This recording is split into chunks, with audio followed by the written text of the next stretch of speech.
Does it look like I'm connected? Wow.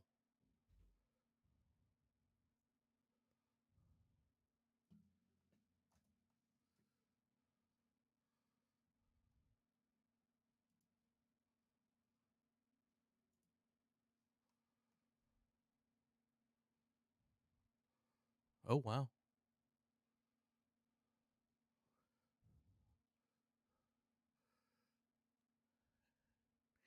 We're going to wait all the way till 6 o'clock, 9 o'clock. Okay. I'm seeing that it caught me off guard. I'm seeing, there we go.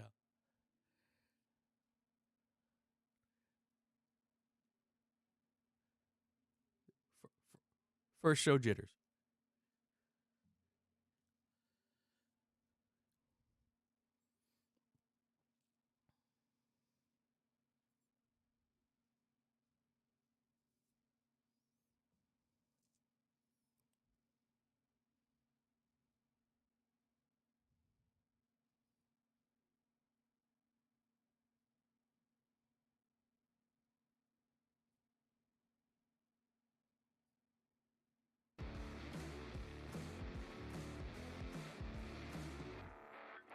Up next on Inside ChampCar, crowning a national champion.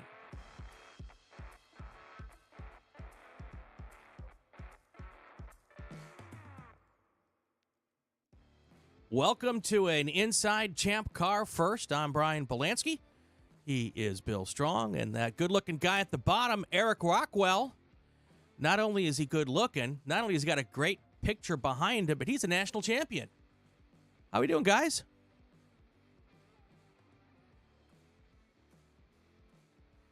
So, how does it feel? How does it sound, Eric? National champion Eric Rockwell.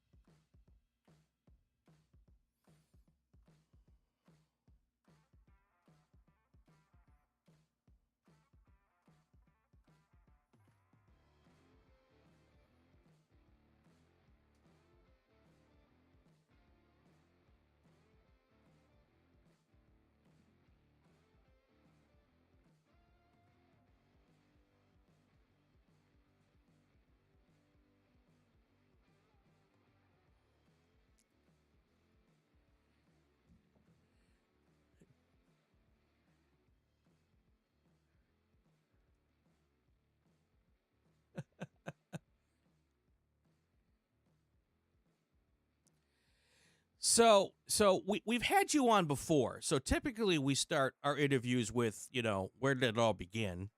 But since you're a return victim, I mean a return guest, maybe we'll skip over that part, and get right to. And by the way, folks, welcome to the first episode here of Inside ChampCar live on the ChampCar YouTube channel, and they can only hear me. Oh boy. Okay, that's good. I hope. So let's get right to. You got into the race. Everything was good. You guys, I was on in the 12th hour, 11th hour on the broadcast, and you were just tooling along. Y'all made it look kind of easy.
And how was, I mean, you guys were only 2 laps ahead with yeah. Okay. Only my audio's on. Why exactly is it doing that? That shouldn't be the case.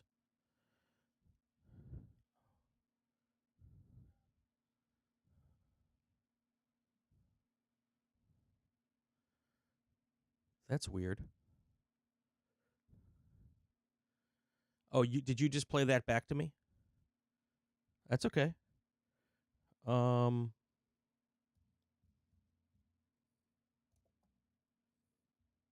Well, these are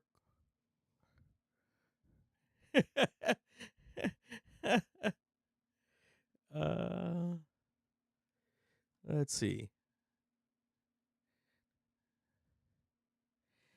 There's always a first show.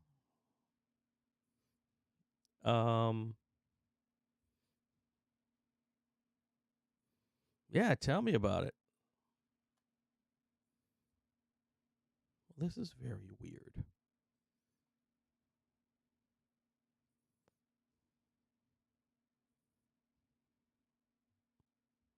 got to bring it. Test. Okay. I heard myself there. Hello? Can you guys hear us now? Let me know on the chat. Can you hear us? I think it's working now. And can you guys hear me okay? Bill? Yeah, I can hear you fine. Yeah. No weird feedback? Nope. Okay. For me, guys. So shall we just start the show right from the start again? Yeah, we can do that. All right, hold on a second. This is the fun. Let's go right from the beginning. Okay, they can hear us good. Okay. All right, I think we're good. Have you heard the part about not wanting to see the sausage being made, folks? Well, you just saw the sausage being made right here live on YouTube. Let's get going. Let's restart the show.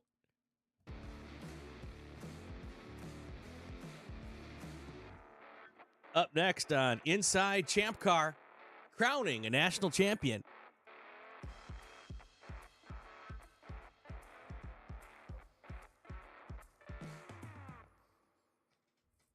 Welcome to Inside ChampCar. I'm Brian Bielanski. The guy next to me, and actually you can all see me now. This is weird. The guy next to me, 3,000 miles east, is Bill Strong. And the good-looking guy in the bottom is Eric Rockwell. Not only a good-looking guy, but a guy who's now a national champion. Hello there, everybody. Hey, Brian. Hey, Eric. How you guys doing? Doing great. Thanks for having me on tonight, guys. Hey, I've been warned, Brian, they don't want to hear my name mentioned with the word sausage again.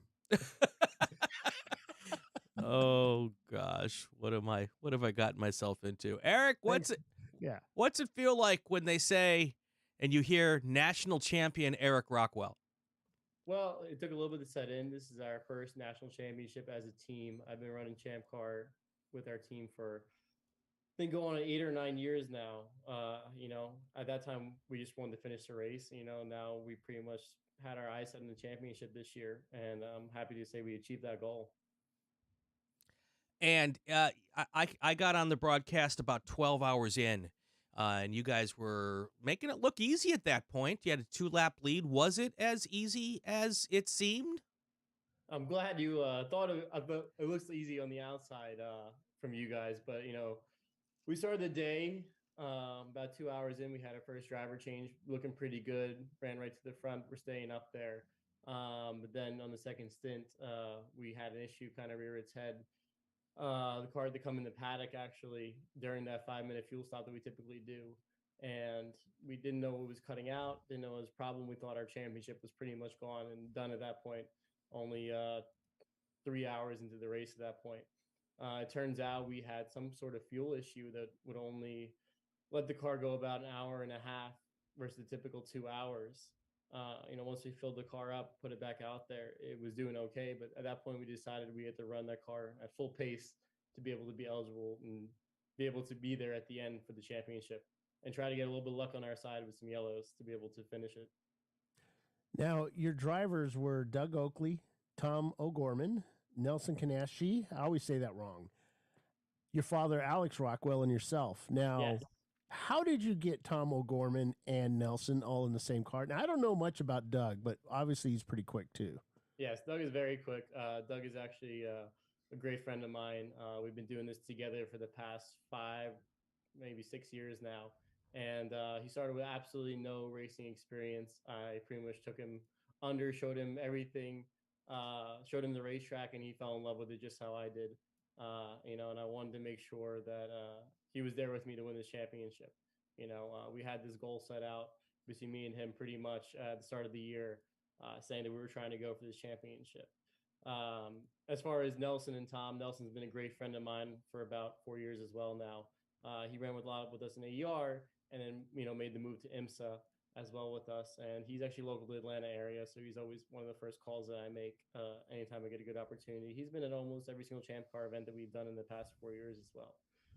Tom, we felt a little bad for him after the little bit Daytona incident that we had in IMSA, and he didn't get to have some drive time. So I was like, "Hey, Tom, come out. Let's get some more drive time in ChampCar at Atlanta next weekend." And he was very excited for the opportunity. And your dad? Oh, I don't know where he comes from. He's always at every single race with me. I really don't understand. Just shows up. Yeah. It's like, kid, look at all I did for you, kid. Let me drive your car. Yes, but we have a very stout driver lineup. All of us were within 2 seconds of each other and all lapping pretty much fastest time of the day. Who got the fastest time of day? Tom did get the fastest okay. of the day. All right. It may have, that may have gone to probably anyone. Is mostly due to the clear track, I guess I would say, towards the night hours there. Was definitely helpful to that. Now, it was mentioned by some folks, they didn't know who you were. They didn't know how you qualified or something. And it's like, you've been racing with ChampCar for a long time, but not under your current, rad name. It was under Blue Bayou. Yes. And before that, we also had, so we started actually out in Lemons, about 9 years ago, under Men in Black Racing, or MIB Racing. That was kind of our shtick, as you need to have for Lemons. Right. After we wanted a little bit more competitive racing atmosphere, we kind of moved to ChampCar, and we started with MIB Racing with our Crown Vic, and then moved to Blue Bayou Racing once we got the Mustangs, and then moved to Rockwell Autosport kind of once we got the IMSA to be a little bit more official and put our name out there a little more. But yeah, as far as qualifying this year for the championship, we kind of went the hardest path that we could possibly choose, only doing 2 races to be able to qualify. And doing only the long races. We qualified with the VIR 24-hour and the Thompson 12-hour. We kind of put all our eggs in one basket, only running 2 races, kind of planning that we would do well in those to be able to be eligible for the championship. So I was checking out a post that Tom O put out today, and it was pretty interesting. He was talking about the fact that you did the 14 hours on 2 sets of tires. He had pictures of the tires and was showing some of the wear patterns. And of course, that sparked a heck of a conversation. Tell us about tire strategy on this thing. Two sets, 14 hours, Porsche Boxster. And again, it looked good. Yeah. I want to, of course, thanks Bridgestone for coming on board for us for this championship race with the new RE71 RS race tire. That was definitely one of the keys to our victory for sure. We'd always plan on running 2 sets of tires during the race, but it didn't really look like we needed to change them. Due to the rule book and the points value of the car, we're kind of limited on camber. So honestly, if we had a little bit more camber in the car, I think they could have lasted almost the entire race. We were at the outside edges of the tires, so that's the only reason we really replaced them. Can't you just use a hammer on them Porsches? We tried, but that's as much as you can get out of it. Or sorry, Porsche. Can't you? Yeah, Porsche. I was trying to be funny there. Sorry, I failed. No, it was a nice dad joke. So how do you go from Audis to Porsches? Is it because we had the Porsches way before Audis? Okay. I saw what honestly, I saw what Salons were doing with the Porsches. I liked it. I liked the idea behind it. I checked their cars out, and I thought we could do a little bit better on the building aspect of it. Making incremental improvements. This is about the 7th Porsche I built for ChampCar. I built a couple customer cars that run around. Actually, one was actually at the track this weekend. It was very nice to see 3 of my cars on the track together at once that we had built. So that was pretty cool to see.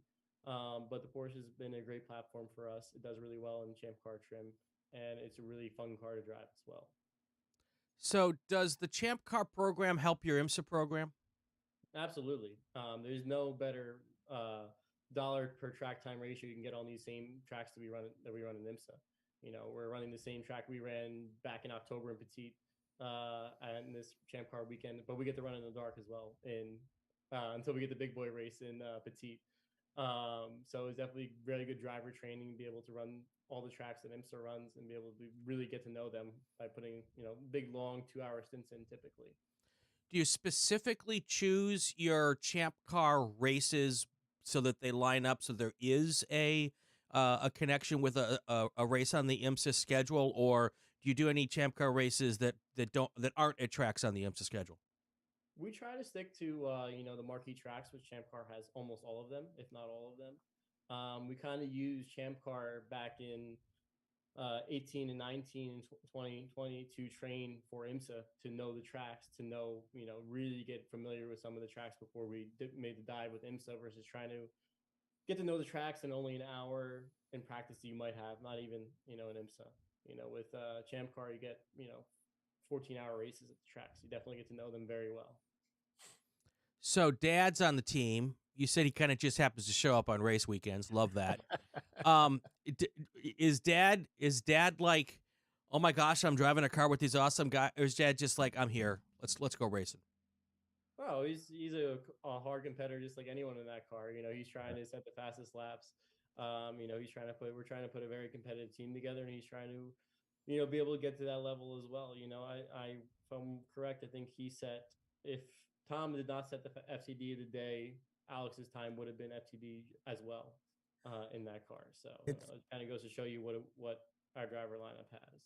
So it's pretty funny because your dad, it's pretty cool. Your dad got out of the car at it was Thompson when you guys won Thompson, right? Yes, we did. Yes, yeah. So after you won Thompson, and he was just basically bragging about his son and what his son has accomplished.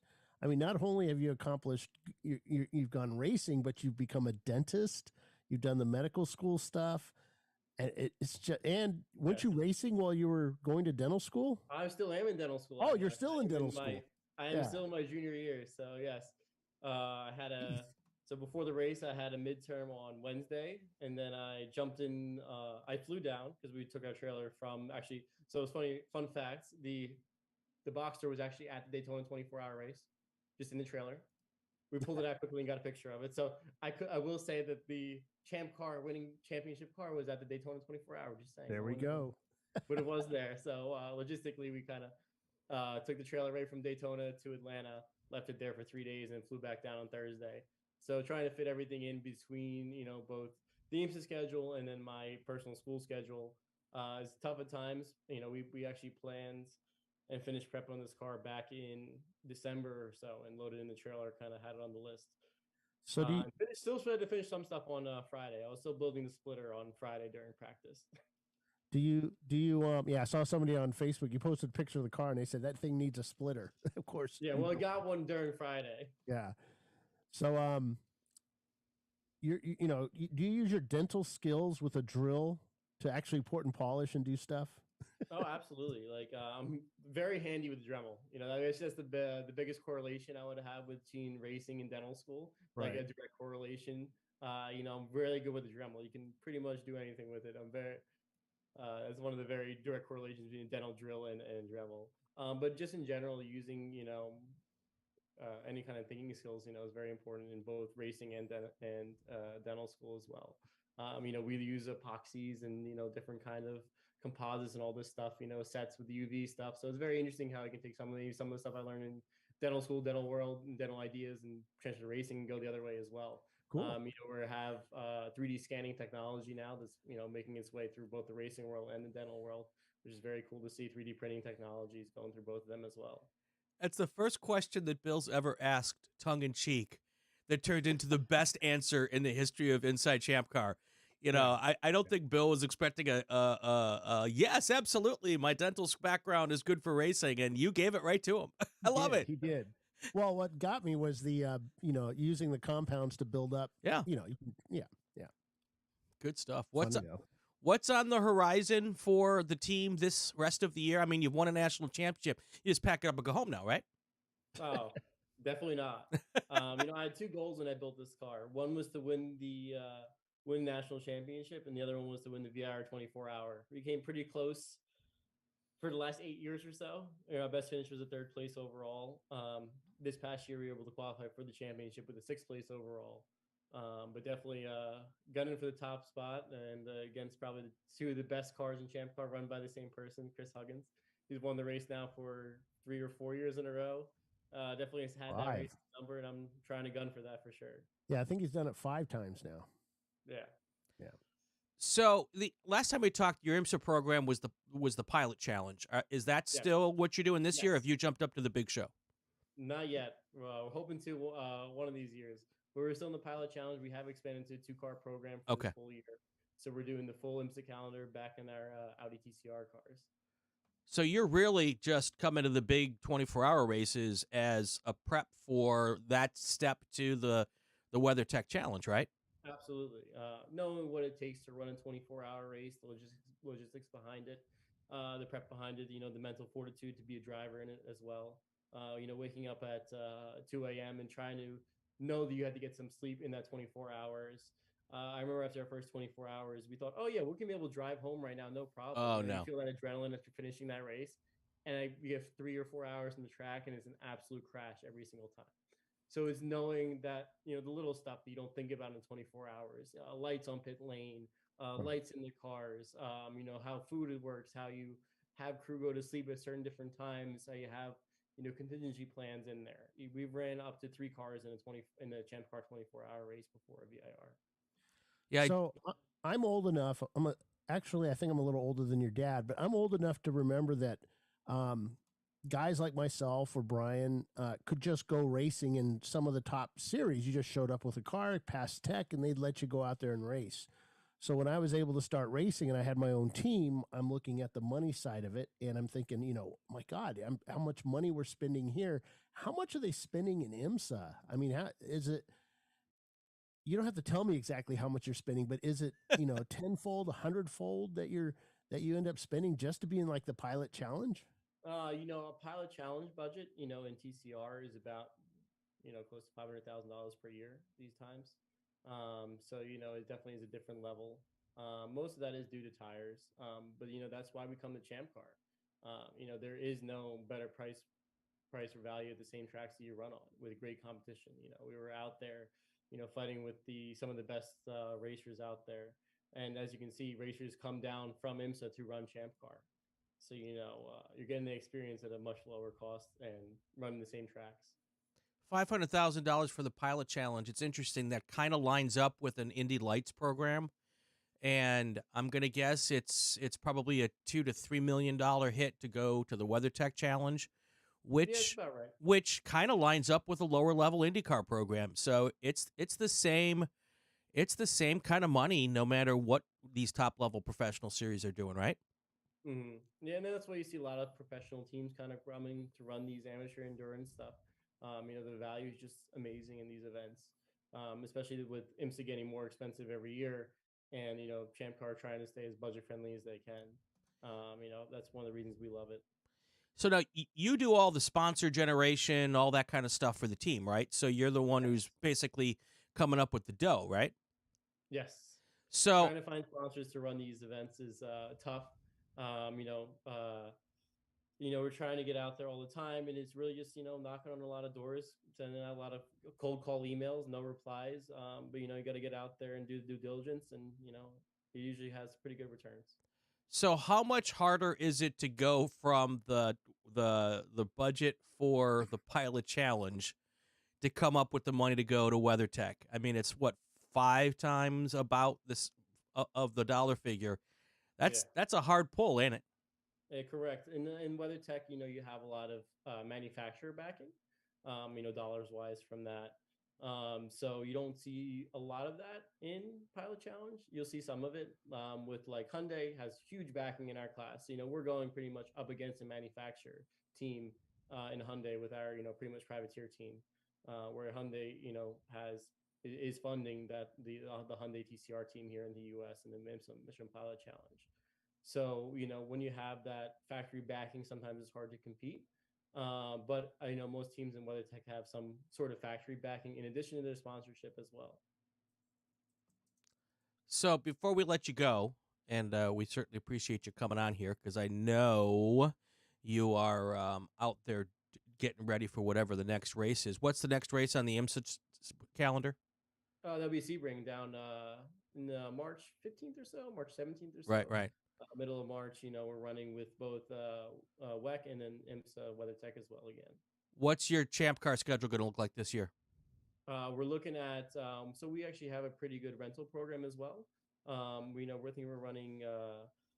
running Watkins Glen, we're running VIR, we're running trying to think of which other ones we're going to do this year. I know Watkins Glen and VIR for sure, but check our Facebook page out at Rockwell Autosport Development for our up-to-date calendar for both IMSA and for ChampCar. But our number one event on the calendar will definitely be trying to win the VIR 24. I've been trying for eight years or so now. Maybe 9th time is a try is the best case scenario. Anything else, Bill, before we I'm say just goodbye waiting. to him? Well, somebody ask him about his amazing sponsor who helped him in IMSA, and that was Aaron Pfeiffer. Yes, Aaron is a very good friend of mine. He was part of our sponsors back in 2022, and he absolutely is in love with IMSA and in love with our program. And we bring a lot of people up from ChampCar and from having dreams to be in IMSA. I'm a very open team about bringing people in. I try not to be a team that only has a lot of older guys have been doing it for a lot of years. Our team is probably one of the youngest average ages in the paddock. Because I try to give people opportunities that they wouldn't typically get. This year we had 2 of our guys actually move on to Wayne Taylor to work on the Acura DPI and the Lamborghini Super Trofeo program that they have there at Wayne Taylor. They both got full-time positions after working for us, so we're able to give them the opportunity to move up through the ranks per se. Cool. If someone wants to rent a car, wants to write you a check to go racing, where do they get a hold of you? How do they get a hold of you? Follow our Facebook page at Rockwell Autosport Development on Facebook. 2, send me an email. It's eric@rockwellautosport.com. If you're interested in any kind of future events that we'll be doing either with IMSA or with ChampCar.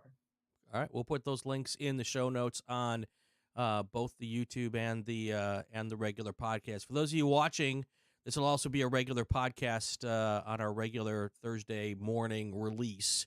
Haven't figured out how to do that yet, but I will. I think it's basically like we did before, where we do the podcast and we throw it up on YouTube. So yeah. It's just the opposite. Just the other way around. So yeah, Eric, thanks a lot. Thanks, guys.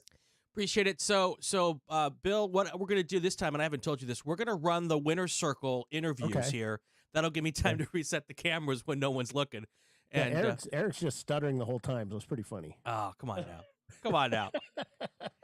All right, so we're going to do that, and then when we come back, we'll talk some more about what happened in Atlanta. We'll talk about the next race. We've got a tech tip too, I think. That's all next on Inside ChampCar.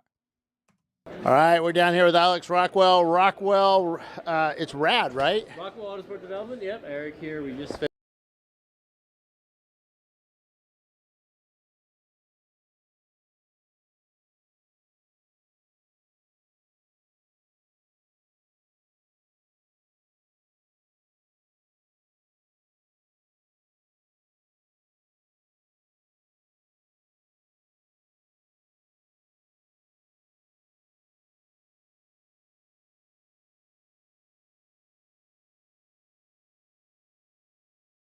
All right, we're down here with Alex Rockwell. Rockwell, it's rad, right? Rockwell Autosport Development. Yep, Eric here. We just finished the ChampCar 14 Hours Road Atlanta Championship race. We started our championship run out at VIR 24 this year, came in 6th place. Then followed it up with Thompson, finishing that race in first. And today we just finished first and won our first ChampCar National Championship. So super excited about it. And it's a great way to start off 2023 because you guys kind of had a real good run going here this past January, but it kind of ended not well with you in IMSA. But it's a little incident there with your dad. But, man, today was just wicked fast out there. Yeah, today was a really quick car. I really enjoy these Porsche Boxsters. We did a really good job building them. I've been running them now for, 2023 now, 4 or 5 years. This has kind of been my max effort build Boxster I've had in the shelf. My original goal with it was to win the 24-hour. We had one small hiccup that put us in 6th, but after that, it's been first and first. So hopefully we can carry that on to some more races this season. So we watched Nelson Kanash get out there at the last stint, just put down a wicked lap in the dark, man. Yeah, Nelson's absolutely amazing in dark. I remember in Charlotte when our lights went out a couple years back, I put him in the car. I had no idea how he's able to drive that fast, and I was like, that's the guy I want at my night stint. Yeah. He drives as fast during the day at night than as he does during the day. Now, the internet was saying how you might have, if it wasn't for that purple 35, not the last one, but the one before that, that you would have had, you would not have made it. It was close. We were definitely fuel saving towards the end. But yeah, once we were pretty sure we could make it, we even topped it off. We were pretty sure we were good, and we were good. So I mean, that last purple 35 really helped you. Yeah, it definitely did. Either way, it helped us. If we didn't come in, probably would have had more fuel. And we did come in just to make sure and top it off, and then we were able to run pretty much out to the end right there. Yeah.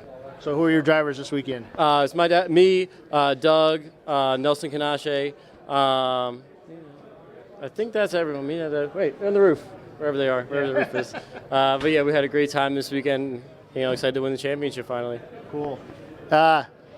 Anything to say to the folks that tried? I mean, for one, what amazed me was normally in these championships, we have one or two that are really fast that weren't in the championship. But this weekend, it was like the top 15, 18. I think at one point, everybody was a contender. Yeah, so I think there was 35 or 40 cars eligible for the championship out of 75. So out of all of ChampCar in the U.S., 60% of the cars showed up to the championship race, and they're all very fast cars that obviously hit podium and done well throughout the year. I think this is the best, most well-attended championship, and happy to be on top. Hey, one last question. Who put all the mud on it? That was a Miata at Turn 7, and it started early in the day. But I think it's lucky mud now. It gives us a nice patina, and the car looks beautiful just the way she is. It does. All right, man. Congratulations. National champion 2022. Thank you so much, Bill. The 977. You guys performed pretty awesome. It's like up and down. You were always in the top 10, always fighting, putting down some fast laps. I thought you were going to get it at the end. We were trying. We gave everything we got for this race. We got the sticky tires, fresh motor in it. We gave it our best shot. We'll see how it shakes out after tech. But great day. We gave it everything we had. Now you guys had your all your cheerleaders here. Cheerleaders here. We got pretty much everybody. We got the kids. Yeah, no, great day. I mean, the cards, we hit the cautions pretty much perfect all day. We missed on one. Otherwise, all good. No issues. So who are the drivers this weekend? Myself, Jeremy Boyce, Dan Kohler, Corey Danley, and Corey Brown. Cool. So all right. Our usual lineup of guys, just 4 or 5 average guys in the garage. How'd the other car do? I saw it doing pretty well at one point. So we bought a third car. It's a Volkswagen. This was its first outing. It started really good, but then it just started having random electrical issues. It's a Volkswagen. It's a Volkswagen, so we're learning it. It's just it's a toy. We're going to probably put the kids in it. They're getting of age now, so it's more of a play thing. Today was just a shakedown for it. No expectations for that car. So all right. Down here at Danger Racing, 4th place overall, 4th place national championship. John, man, that was a hell of a race for you guys. You were always up there in contention. Yeah, and you stayed ahead of Huggins. we battled hard today. Had a bunch of good drivers. We ended up changing brake pads, rear brake pads. I've never had rear brake pads go out. Did you change them before the race? Yeah, everything was new. Front brakes look great. Rears, I don't know what happened. But the car ran good all day. We had good pit stops. We had good communication with everybody. Pretty much no contact. One small contact guy came over and made a culprit on that. And yeah, we tried. We let Chip drive it. Oh, that was that the contact? No, Chip didn't hit anybody, but man, he tried to go sideways up one more than I've ever seen. Well, that's the way he drives. I've raced with that man for a long time, and if he's not sideways, he's not racing. Yeah. So he's getting some Lexus love now. He's getting to experience it. So he won't be a one-trick E30 pony anymore. So who are your drivers this weekend? I had Chip, myself, Chris Preston, Roger Cohen got in the car. Chris Huggins obviously got in the car too. And I finished out. Cool. Chris Huggins, Pinky's out, 5th place. Man, you guys were pushing and pushing and pushing. I thought you were going to get up there. Yeah, we were trying. It was a tough day. This is a tough race. A lot of fast cars. Much respect to the guys that got first and second. Those guys we had nothing for them. Through the S's, the car looked pretty sharp. Through the on the back straight, it was fast. Yeah, the cold air, make a lot of horsepower. The car felt fast, but we got no grip because this is not the aero car, right? This car is sliding all over the place. That last stint should have been a pretty good show on your camera there because our two cars were battling back and forth for like an hour. We had nothing to gain, nothing to lose, so we might as well just have fun. So I had a ball. So who are your drivers this weekend? Chris Preston, Roger Cohn, John Hurley, Alex Albert, David Martin, Chip Schink. So wait a second, that was all the guys in John's car. Yeah, we had 3 cars, and we all shared. We're all one big team. Cool. Freddie Mercury down here, 6th place overall. Hey, Bill. So the D-Class winner. Yep. Man, I'll tell you what, there was one point where we were watching a Porsche, and he goes into a corner at such and such a speed, and then right behind him was this Mercury Capri at a heck of a lot faster speed and much more later braking than what he was doing, and that looked pretty impressive. I think we've outbraked some Porsches today. Yeah, I'll tell you did. what. That was what we were talking about. got quite a few cars today. Yeah. I don't think that's our strong suit, but you know what? If we can get them any way we can, we'll do it. Well, after watching, minutes and minutes of internet video of Mustangs and other family members, I was expecting to be way out there in the sand, but man, you guys turned 6 there, but you made it. We're not at Cars and Coffee, bud. We can keep it on the track at Road Atlanta. Just don't take us there. Don't give me too much caffeine. So who are your drivers this weekend? Me, David, Dan Tiley here, and Brando, who's not around. Oh, never mind. I just wish he wasn't. Who was faster? Oh! You guys had only large t-shirts left. There was one medium. We're both small guys. We're schmediums. So we had a bet on the medium t-shirt. Who had the faster lap got it. He got me, I got him, and he got me back by a 10th. Right before it got dark, and I couldn't do it without the light. So he got the medium. We'll have a little cheaper shirt later that'll be a reprint, so it won't be as good. That's perfect for me. I'm a Jew, so actually. So this is great. I'll get it when it's cheap. So who's the real winner now? There you go. All right, guys. Good race. Thank you, Bill. Oh, by the way, Whoop. the car is for sale if you make a good offer. This is a 14-hour D-Class winner, sixth place overall, phenomenal, very reliable, great car. First $500 gets it. Well, you know what? 5,000 might. I meant 500K. Yeah, there you go. That's what I meant too. Yeah, and you get the rag that covers the scrape on the radiator from the hood when we wrecked. There you go. All right, guys. Congratulations. Thanks, Bill. with their Miata, man. We didn't see too many Miatas up there today. It seemed to be a German day. But you guys still rocked it. I actually had you picked for the win. Oh, that's awesome to hear, Bill. I did. It's just I actually thought you wouldn't, and then you wouldn't let me put my camera in your car. Yeah. So I had to change. Okay. No, yeah, we kind of impressed ourselves today. Our big oopsie was running out of gas on track. That hurt us a little bit, but I don't think we could have done too much better than where we were. I mean, there's a lot of fast cars out here today, but the car held together, no contact, so great day. Had you guys raced here before? I have before, yes. So who are your drivers this weekend? It was me, Brian Korn, Colin, and Jorge. Cool. All right, good race, guys, and we'll see you at the next one. Yeah, thanks, Bill. Valerian Steele.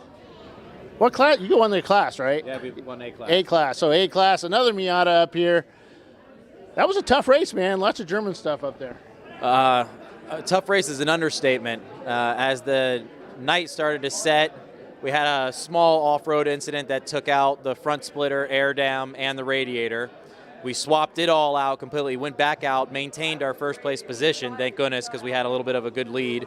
And then a couple of laps later, we got rear-ended and crushed in the whole rear trunk area and quarter panel. So, but we're glad we finished. We're really happy with the results. Don't you have a paint and body guy on your team? Well, yeah. We got a guy that might be able to do some work to it, so we're in good hands. There you go. Where are you going to race at? Oh, who are your drivers this weekend? So we had Mihai Costin, Ken Montavani, myself, and Chris Marsh. Cool. All right, guys. Congrats on your A-class win, and we'll see you at the next one. Thank you very much. Appreciate it. Yeah, sponsors? Nobody else think they're sponsors. Yeah, well, hand cooked tires and ROM Motorsports, Montavani Racing, and Marsh Fasteners. Yeah, so Carbotech brakes. Did they give us free brakes? They did?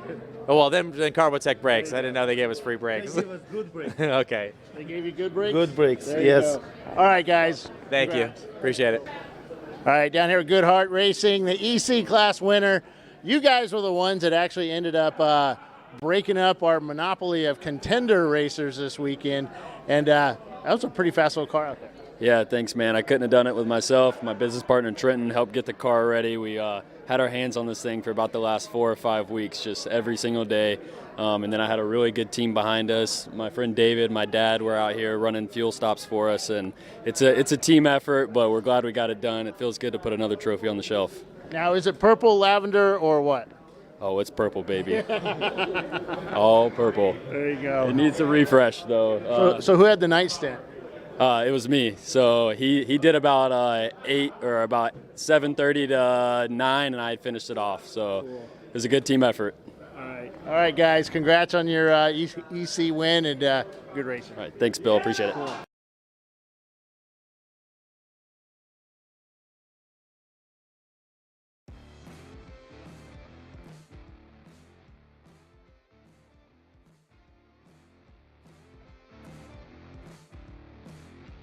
Welcome back to Inside Champ Car. Brian Bielanski, Bill Strong. I'm here. Yeah, you are. And so you saw I didn't get to interview the F class, our first F class winner. I know. At the race. It's kind of sad. They left before I could get to them. Okay. But yeah. All right. It So, seems good. The comments have been good on the internet. It's Good. It's somebody just said no Ozark International Raceway. What, have you not looked at the schedule? We do have Ozarks on, and when is it? Let me find my schedule. Okay. Tim Elliott, Brian's favorite team is. Did you interview Freddie Mercury? I was a little busy pressing buttons here. Yes. Oh, I missed. I'm gonna have to go back and watch. It. And they were funny as heck, man. I'm sure they are. They're Freddie Mercury Racing. I mean, come on. Yeah, Ozarks is April 22nd and 23rd. It's an 8+8. Okay. Plus a test day is included with that entry. Cool. So that's always a good thing. All right, that's good stuff. That's good stuff. Yeah, Wittenauer was won the F class. Sorry, I had a mind blank there. In the mini? Yeah. Awesome. Yeah. They were the only F class entry. So they win. That's cool. Yeah. That's cool. And we've had them on the show. You have to go back and listen on the podcast. We had them as guests before Nelson last year, I think, because they're kind of from that area, right? Right. Yep, they're up there in Ohio. So, good place. Oh, and I don't know if I told you. We're headed back to Nelson Ledges this year. You are? Yes, July 23rd, I think it is, or somewhere around there. I still have to add it to the schedule, and I've got so much to do. But yeah, it's we're going back to Nelson Ledges. We're going to do an 8 and a 7 hour. Cool. And most likely the track will have a test day before that. Yeah. So yeah, we have a full schedule this. I keep wanting to say schedule. Schedule? I always say schedule. Yeah, schedule. It's my years in English. I was going to say, you spend a little time on the other side of the pond. Yeah, they get With mad at you when you say fish and schedule. chips. They look at you. Mm-hmm. Get yourself some fish and chips. Yeah. Cool. But yeah, Ozarks is back on. We've got Nelson Ledges coming. We've got all kinds of events. We've got Daytona sold out, but there's a wait list started for that one. That sold out at 120 cars, teams. You believe that? 120. Nice. Just insane. That's cool. That's cool. Any other highlights that we didn't talk about? I mean, there was some great pictures, by the way. Yeah. Racing at night in Atlanta. We talked about this on the show. You've got this juxtaposition of when you're between the bridge and turn 1, It's all lit up bright and pretty. And then the rest of the track is like pitch black. Yeah. That track is not that dark. It's dark, but I would say it's darker going down the S's than it is elsewhere. And then the back straight, but you're just going in a straight line until you hit the kink. But the kink doesn't really even feel, turn 11 there or 9 never felt like a turn to me. It was just basically, the road kind of, Yeah. But when you look at it on a map, it's a turn. Right. But, and then you get the braking zone for 10 is well lit. And 10A is, part of 10. Right. Exactly. But yeah, I wouldn't say it's that dark of a track. I think Nelson we put a lot of lights up, but VIR is probably the darkest track we race at. But I didn't get to take pictures this weekend because I was doing something as an experiment. There's been some folks that have asked us to put up something like WRL has, which is a control log, a race control log. Right. Which keeps, let you know who got black flagged, who did this, who did that, just some updates and the timestamps and all that stuff. So I talked to RJ Till at WRL. Actually, I think he was running the Ozarks race at the time. So we were chatting online and he gave me some ideas and I took he said I could take it and I just basically took his template and made a little race log and I used it this weekend. Problem with it is sorry, I'm looking at some of the chat. I brought up the volume. So bring up the volume. So for those of you in the chat, they can see me now, can't they? This is exactly, which is frightening for everybody. Yeah. For both of us, but this is a whole new deal for us. So there are going to be a little bit of gremlins, and I got a whole bunch of things planned for the future here on the show. So what you see today is not what we're going to have 6 months from now. And I'll get it all better. Yeah, well, it took us 6 years to get where we are with ChampCar Live now. So right. But yeah, the race control logs, they're historical race logs. You can go to our homepage, champcar.org. Mm-hmm. Scroll down, you'll see a link in the ChampCar membership and racer links that'll say race control logs. You can click on that. And right now, I only have the first 5 races listed. But if you want to see how many black flags we had during the day, you can click on the National Championship Road Atlanta race, and you can go on there and see, and you can find your team on there by your car number, and see what happened. Cool. I didn't put crashes on there, or there's because of where I'm situated and timing and scoring is situated in the tower at Road Atlanta. I'm not in race control, so I'm only getting the info that's being sent to ChampCar, not the flaggers. Okay. Sometimes that's just too much information. We don't need to keep a record of all that stuff because there's a lot of stuff they just talk back and forth, and ultimately it's what ChampCar determines as the information that we need to take care of. Sure. Passing under yellows, speeding under yellow or code 35s, that kind of stuff. Yeah. Ballinger actually saw, some things that we were doing up in the tower using his software, and he actually tweaked it a little bit for us. Actually today, I think it was, I got the notification today. So we're able to keep a log on who was speeding. So we get the precise measurement. The system sends us a precise miles per hour, not us looking at it going, oh, he was doing 32. Oh, he just did 34. It's going to tell us what your max speed was during that code 35. So we'll be able to tell who goes over, who doesn't. Nice. And then we're going to, those logs are going to be kept for as long as we have the server. How's that? I don't know how long we'll keep them for. What's IRS? 10 years? 7, 10. 7, something. I don't know. In perpetuity. Yeah. Until the hard drive crashes. So yeah, it was kind of fun doing it. It's how much work is it? Well, you'd have to sit there. Right. So really it's manually entered. It's not it's not. It doesn't auto-populate. No, I even don't make it to where I auto-populate the time. I have a keystroke that I do for the local time because there's sometimes when we don't want to enter the info so you get an early update. Like we're told during a code 35, like halfway through it or something like that, hey, that somebody passed under yellow or somebody was speeding. Right. So I don't want to put that on the because we're not going to black flag you during a code 35 unless, how do I put it? you're being, you need to be black flagged right then and there. Sure. But we're not going to black flag you otherwise. And so we'll wait so you don't get that race advantage. So if you pass under the yellow in ChampCar and you self-correct. Oh, that's a no-no. And it is.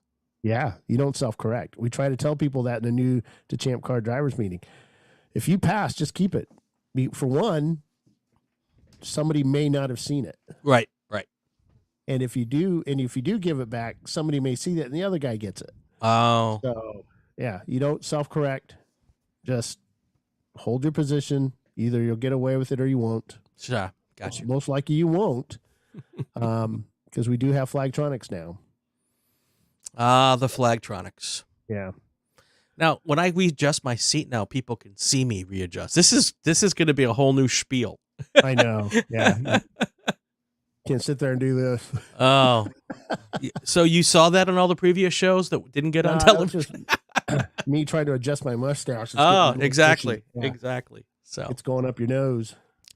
But yeah, it's pretty cool. I mean, I like it. I like the fact that we can actually keep track of who does what, when, and where. And we can see what team has a problem with passing under yellow, or what team has a problem with, passing under. We had 3 passing under reds.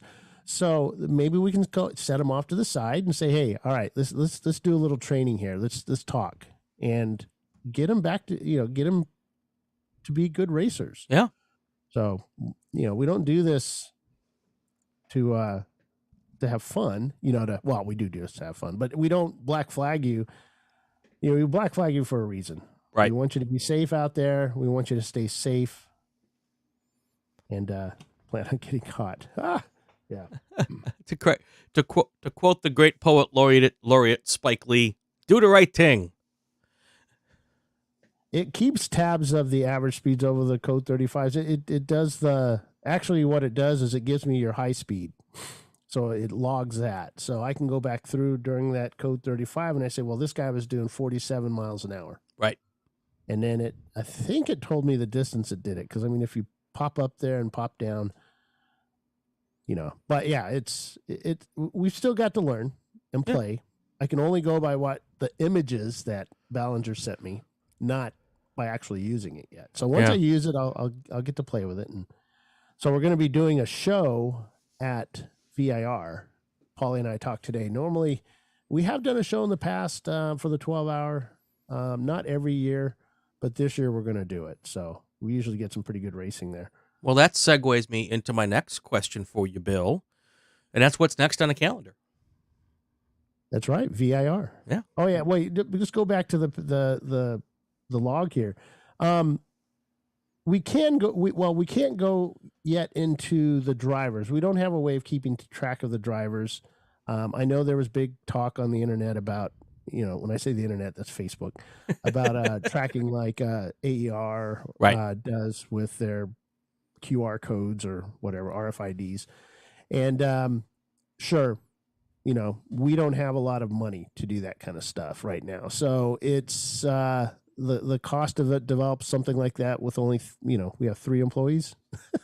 Well, so didn't, when we had Flagtronics on, whenever we had them on. Yeah, they were talking about a key or some sort. Yeah, they were going to have a key, which is what they do in IMSA, is when the driver changes, I think, or at least maybe this is the old technology. But there was a little key in the side of whatever data tracker they used, and you just put the proper key in for the proper driver, and then race control and the timing and scoring knows. That would be cool. That would be cool. And I think Flagtronics said that was on their bucket list. Yeah, probably. He has a lot of stuff on that list. Yeah. So, and again, we're a company of 3. They're a company of like 5. So, right. Or maybe more now. They're getting bigger and bigger. Good stuff. But yeah, so yeah, just go to our homepage. You can click on the link on race control logs, and that'll take you to the races. I'll have the whole season up there when I get to it. I just haven't got to it yet. Yeah. All right, so we're still a month away from VIR, but we got to have something to talk about. You want to just wait till next week and talk about that? I don't know. I mean, it's we're 52 minutes into this show, though. I think only 3 of it people could hear. Oh. Now it's time for Bill to get me back for all of the last year of throwing my own stones. That's all right. That's Hey, all. I've been there, man. I've done almost a whole show with hardly anybody being able to hear me. I'm just remarkably impressed with myself that it only took me like 4 minutes to figure out what button I should have changed. Well, you're trained at this. I know. Well, I know now what button I should have pressed, and I'll have that pressed next time. Yeah. And I'm going to do this again tomorrow night on my other unnamed podcast. So I'll have more practice before next week. Right. So for those that don't know, that when we would do just the podcast without video, right, we would always do the guest first, right, just like we did now, and then we'd go back and do just Brian and I. Well, 9 o'clock start. I'm on the East Coast, so it's prime time though. That's why we picked it. It's prime time. Yeah, yes. And Brian's on the West Coast, which is like what, California? It is, yes. Yeah. And because of that, 9 o'clock is pretty late. So if we waited half an hour after we did our, little bit, right, it'd be 9:30. That's another half a glass of bourbon.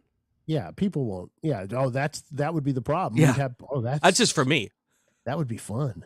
Oh, should we change this to like inside cocktails ChampCar? Inside bourbon with racers?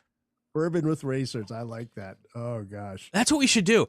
Bill will send a bottle of bourbon. We have a bourbon manufacturing place. What do you call them? Distilleries?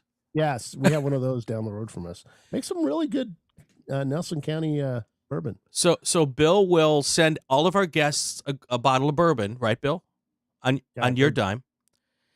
And then we'll drink bourbon through the whole thing and see how well we do by the end of the hour. But you can only do that if you hit the likes. Oh yes, we need a lot of likes because we got to get YouTube to be able to make enough money off of YouTube to pay for the bourbon. Yeah. I love it. I see how many hits we get on ChampCar Live, and I see how much money we get in the bank for that. So yeah, it takes a hell of a lot more. Yeah. So we got to get the subscribers up. So subscribe, bang the like button, and put the little bell on so you know when we go on the radio on the television, on the color teeny, as Tom Snyder used to say, firing up the color teeny. So are we ready to do tech tip yet? Oh yeah, you're like, we got to get this thing going. Here we go. No, it's all right. We can just sit here and chat. They'll listen to us. We'll make them listen to us. That's right.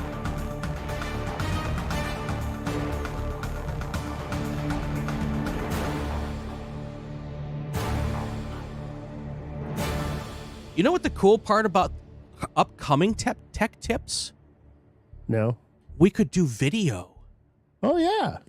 Or that means I have more production. or we could get one of our listeners and drivers or our crew chiefs to do a video for us. Yeah. We could do that too. And that's right. Let somebody else do the work. That's right. Or I could use visual aids. Because if you didn't know that, that video you saw earlier, I had to remix because of the sound quality from my brand spanking new, hot off the internet, which is the hottest thing going microphone, just the whole time. Luckily, I had my backup mic. What's the one you told me to buy, the professional one? The microphone? Yeah. What was that called? I don't know what you're talking about. Oh, darn it. I got it down. Well, you told me years ago, to buy a microphone. Oh, that's Sennheiser. Not Sennheiser, the other company. Oh, the Electro Voice. Yeah, Electro Voice. Yeah. Electro Voice has been just spot on. Yeah.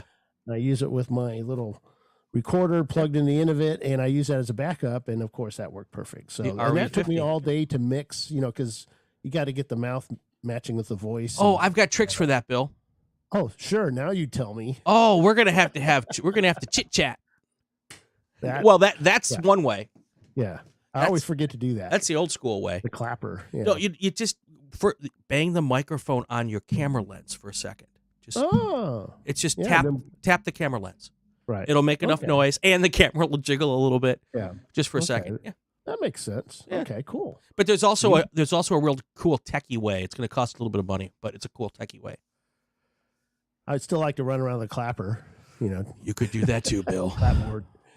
All right, so we're talking about our tech tip This week's tech tip was brought to you by a young man. He's one of our very young viewers named Andrew Sides. He may or may not have been in the U.S. Navy, submarines, who knows. But Nice. Andrew works with us. And Andrew says that some teams, mostly Miatas, because we have to blame Miatas always. Of course. Always, always blame Miatas. They're claiming non-OE diameter springs along with adjustable spring perches. Okay. So this is not necessary as it's costing teams points. Okay. In the BCCR, which is our rule book for adjustable spring perches, it states any metallic spring may be used in conjunction with the adjustable corner for no additional points. And this allows you to use any metal spring you want for no points. Add for no points other than the 10 points you claim for the adjustable spring perches.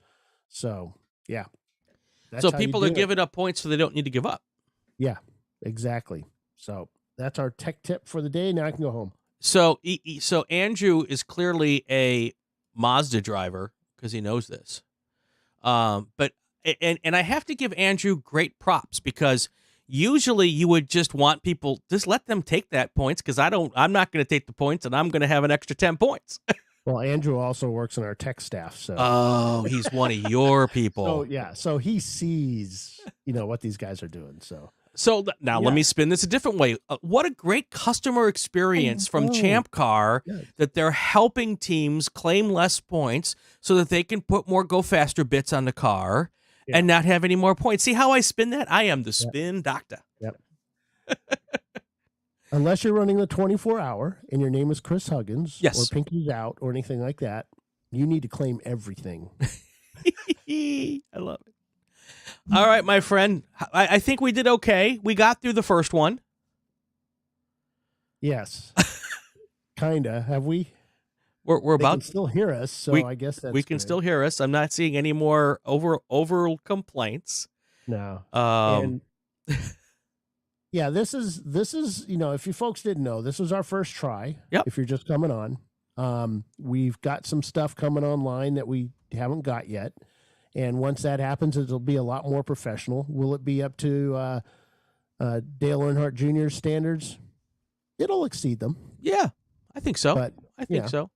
We've got this huge budget. We're going to fly all the guests into California, including Bill every week. No, I wish that were the case. That would be fun. I would. Yeah, I'd like the miles. Yeah. And I have a budget, but it would not that be big. Used up pretty quickly. Yes. So we'd like to thank Mark Kruger from Kruger Motorsports and Tim Elliott and Alex Bielanski and all the folks that have added to our chat, Chris Graham. And I don't have my reading glasses on, so it's kind of hard to read that small print. But it's been fun here. Leave us some likes, ring the bells. Like I said, every week we'll do this live. And this is not recorded. This is live. Unless you're listening to it tomorrow, then it's recorded. My kid just offered up my spare bedroom to all the guests.